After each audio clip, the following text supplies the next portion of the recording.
एक बार हस्तिनापुर के महाराज प्रतीप गंगा के किनारे तपस्या कर रहे थे। उनके रूप सौंदर्य से मोहित होकर देवी गंगा उनकी दाहिनी जांघ पर आकर बैठ गईं। महाराज यह देखकर आश्चर्य में पड़ गए। तब गंगा ने कहा, हे राजन, मैं जहनु ऋषि की पुत्री गंगा हूँ और आपसे विवाह करने की अभिलाषा लेकर आपके पास आई हूँ। इस पर महाराज प्रतीप बोले, गंगे, तुम मेरी दाहिनी जांघ पर बैठी हो। पत्नी को तो वामांगी होना चाहिए, दाहिनी जांघ तो पुत्र का प्रतीक है। आठ मैं तुम्हें अपने पुत्रवधू के रूप में स्वीकार करता हूँ। यह सुनकर गंगा वहां से चली गईं।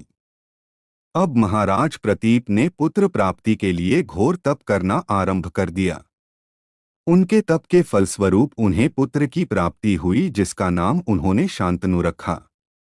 शांतनु के युवा होने पर उसे गंगा के साथ विवाह करने का आदेश दे महाराज प्रतीप स्वर्ग चले गए। पिता के आदेश का पालन करने के लिए शांतनु ने गंगा के पास जाकर उनसे विवाह करने के लिए निवेदन किया।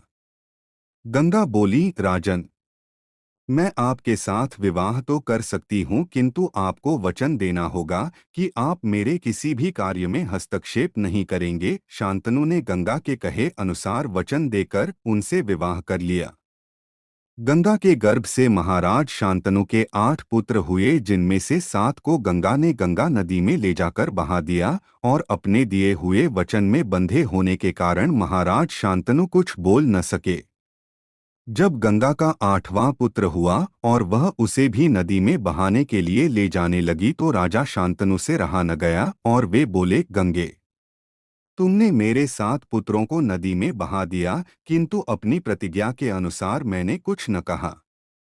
अब तुम मेरे इस 8वें पुत्र को भी बहाने जा रही हो। मैं तुमसे प्रार्थना करता हूँ कि कृपा करके इसे नदी में मत बहाओ। यह सुनकर गंगा ने कहा, राजन, आपने अपनी प्रतिज्ञा भंग कर दी है, इसलिए अब मैं आपके पास नहीं रह सकती। इतना कहकर गंगा अपने पुत्र के साथ अंतर्ध्यान हो गईं। तत्पश्चात महाराज शांतनु ने 36 वर्ष ब्रह्मचर्य व्रत धारण करके व्यतीत कर दिए। फिर एक दिन उन्होंने गंगा के किनारे जाकर गंगा से कहा, गंगे, आज मेरी इच्छा उस बालक को देखने की हो रही है जिसे तुम अपने साथ ले गई थीं। गंगा एक सुंदर स्त्री के रूप में उस बालक के साथ प्रकट हो गईं और बोली, राजन, यह आपका पुत्र है तथा इसका नाम देवव्रत है। इसे ग्रहण करो। यह पराक्रमी होने के साथ विद्वान भी होगा।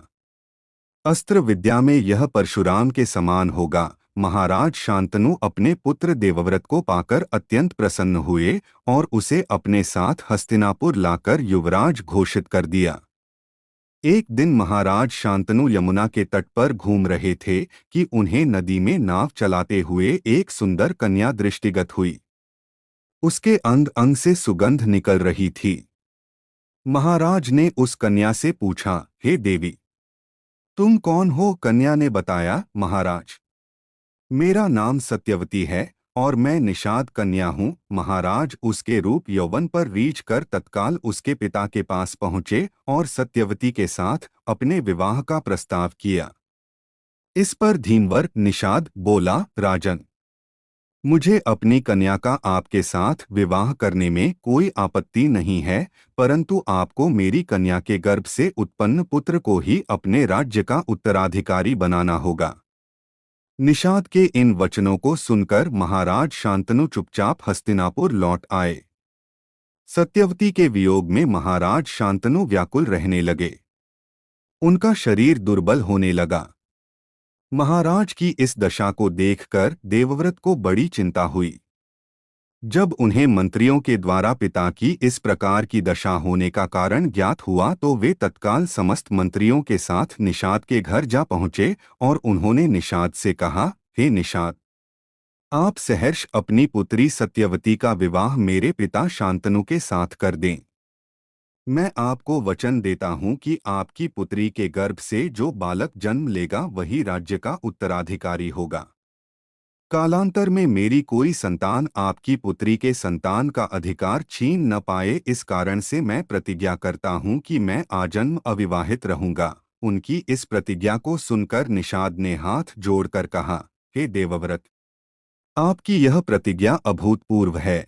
इतना कहकर निषाद ने तत्काल अपनी पुत्री सत्यवती को देवव्रत तथा उनके मंत्रियों के साथ हस्तिनापुर भेज दिया। देवव्रत ने अपनी माता सत्यवती को लाकर अपने पिता शांतनु को सौंप दिया।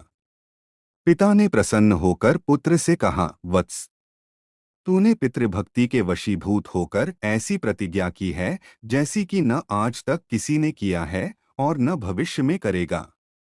मैं तुझे वरदान देता हूँ कि तेरी मृत्यु तेरी इच्छा से ही होगी। तेरी इस प्रकार की प्रतिज्ञा करने के कारण तू भीष्म कहलाएगा और तेरी प्रतिज्ञा भीष्म प्रतिज्ञा के नाम से सदैव प्रख्यात रहेगी। गंगा ने स्वयं का परिचय जहनु ऋषि की पुत्री के रूप में दिया, जबकि वे हिमालय पुत्री थीं।